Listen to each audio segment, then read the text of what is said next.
What's up, guys? Sports Runs on Diesel here, and tonight is the night. Game one of the NBA Finals between the Toronto Raptors and the Golden State Warriors. Toronto, first NBA Finals appearance. We know about Kawhi Leonard having 11 30-point games here in the playoffs. The most since 2000, the most since Kevin Durant last year, and a few others a few years back, like LeBron James and others. So this is a big moment for Toronto, not only as an organization, but as a city. Everyone is going to get to see Toronto and how they stack up against the juggernaut of the Golden State Warriors and their fifth NBA Finals appearance in a row. Curry shooting 30. Curry just shooting lights out, 36 and a half points a game in the Western Conference Finals. Most points averaged a game in a Western Conference Finals sweep. And Golden State's 31-1 in their last 32 games when Curry plays and Kevin Durant is out. So if Golden State just needs to keep doing what they're doing when there's no Durant. Keep doing that motion offense. Keep running Curry and Clay off those maze of picks and screens. And this is going to be a great series. This series possibly could go the distance. You got Toronto's length. You have the shooting ability of Curry and Clay, and the versatile defender of Draymond Green and others on Golden State. But we're going to jump right into the keys for game one, starting off with Toronto. Toronto's got home court advantage. Plain and simple, they got to take advantage of that here. They got the first two games at home, and they got to win both of these games and go to the Bay Area with at least a 2-0 lead. Because once it goes to the Bay Area and Oracle Arena, Golden State is very easily going to win both those games. Not saying Toronto can't win either of those games. It's just with the hostile environment, and when Golden State's at home, they just don't lose. And number two, Curry and Clay seem like they don't miss at home. So that's big. Toronto's got to take advantage of their home court advantage. Number two, there's going to be a lot of key in-game adjustments in this series, like what Nick Nurse did with the Milwaukee series. Even though they did a great job on Giannis. Giannis is not a jump shooter. They forced him to shoot in jump shots, so it's very big for Nick Nurse's in-game adjustments. They have to disrupt Golden State's motion offense. They have three guys. Toronto's got three guys with over a 7-foot wingspan: Kawhi, Siakam, and Ibaka. And those three guys have to disrupt the passing lanes, disrupt anything and everything with this Golden State motion offense. Also, Kawhi Leonard's going to need help from the supporting cast, especially Kyle Lowry. There's Powell, there's Siakam, there's Marc Gasol, there's Serge Ibaka. If there's a series where they're going to need the three ball from Serge Ibaka and Marc Gasol, this is the series. Serge Ibaka's only been shooting 7 of 32 from downtown here in the playoffs. So there's one of two ways you can beat Golden State, even though the second way is you're playing into their hands. Number one is you completely shut down the pace of the game, which Toronto will do in this series. They will slow the pace of this game down, and that's what's going to keep Toronto in it. Number two, you can do the run and gun game like Golden State does and try and match them shot for shot, even though that's playing into Golden State's hands, and Golden State will eventually blow you out in those games. So that's number one option is going to be the better option, slowing down the pace in this game, and that's what Toronto needs to do. Also, Toronto needs to win the possession game, whether it's the 50-50 balls and the offensive rebounding. They have a lot. The thing with Toronto here is their advantage is they have length, and they have a taller team than Golden State does, and there's going to be more possessions for Toronto, in my opinion. They'll have more possessions because there's going to be a lot more tip outs that are going to go to Toronto players.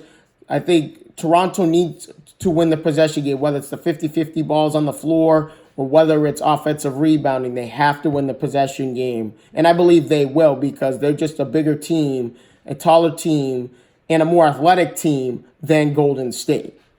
Also, Kawhi Leonard shoots 55% from the mid range, which is in today's NBA, it's a lost art. But I believe Kawhi Leonard's 55% shooting from the 15 to 20 foot range is going to hold this Golden State defense to a point where, okay, they're going to be so worried about Kawhi Leonard shooting those mid-range shots. Van Fleet, Lowry, Siakam, some of these guys are going to get wide open threes because they're going to start ambushing Kawhi Leonard off those pick and rolls in the mid-range or one-on-one situations. They're going to start double and triple teaming him, and that's going to leave wide open opportunities for some of these guys on Toronto.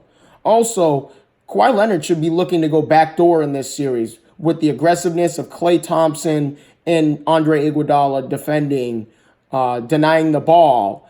Kawhi Leonard should go backdoor and get easy looks at the rim, or if he goes backdoor, there's another opportunity because now that forces the defense to rotate over. That's going to leave someone like Ibaka open if he's in the middle of the lane, or that's going to leave someone open for the 3-point shot in the corner. So if I'm Kawhi Leonard, go backdoor in this series aggressively because they're going to overplay you and they're going to try and double team you and do everything possible for you not to get the ball. Lastly, Leonard, they do incorporate Leonard quite a bit in Nick Nurse's motion offense, but Leonard's one-on-one play is what's gotten Toronto where they're at. So if you could incorporate Leonard a little bit more in the offense, the motion offense, like have him come around screens for mid-range jump shots and stuff, this would be this will make it a lot easier for the offense of Toronto. And plus, Kawhi Leonard's not going to have the main assignment of guarding Kevin Durant because Kevin Durant is out for game one right now, at least. So there's a key factor in game one. So if I'm Nick Nurse, have Kawhi Leonard come around some picks in the mid-range spot which is Kawhi Leonard's game. Have him make a decision to go to the rim, force the refs to make a call, or hit that mid-range jump shot like he has been all playoff series. So those are my keys to the game for Toronto. My keys to the game for Golden State is there's no Kevin Durant, there's no Boogie Cousins. Well, Boogie Cousins is questionable tonight. But with that being said, because there's no Kevin Durant, keep pushing the pace. Keep pushing the pace. Like I said, Curry and Klay Thompson must combine for more than 60 points in order for Golden State to win here in game one. Number two, they need to take advantage of Van Fleet over Danny Green. We know how great defensively Danny Green is, his length and his quickness on the defensive end. But if Kevin Durant comes back in this series, now you're going to force a pick and roll game with Curry and Durant. And now Van Fleet or Kyle Lowry is going to be guarding Kevin Durant. And Kevin Durant's going to have a field day out there. He's just going to be shooting mid-range jump shots over both those guys on the switch. And Toronto's very good at switching on the pick and roll, which I think is going to be a key factor in this series. But if you're Golden State, take advantage of Van Fleet over Danny Green. We know Danny Green might start tonight because of his defensive prowess. He might be guarding Steph Curry because Kawhi Leonard will probably be guarding Klay Thompson. It'll probably be Siakam up against Draymond Green, and it'll be Marc Gasol up against Andrew Bogut as well. So, and third and lastly with Golden State, they need to take care of the ball. This whole entire season, they've been uncharacteristically careless with taking care of the basketball. If they take care of the basketball, they'll win game one, period. But they've been averaging a lot of turnovers, especially in that Houston series. That's what got Houston back into the series. Even though I think Houston could have easily have won one of the two games in Golden State in games 1 or 2, because Golden State was just turning the ball over left and right, but Houston could not take advantage of it on the offensive end.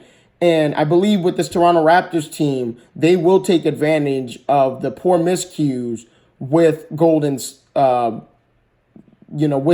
State.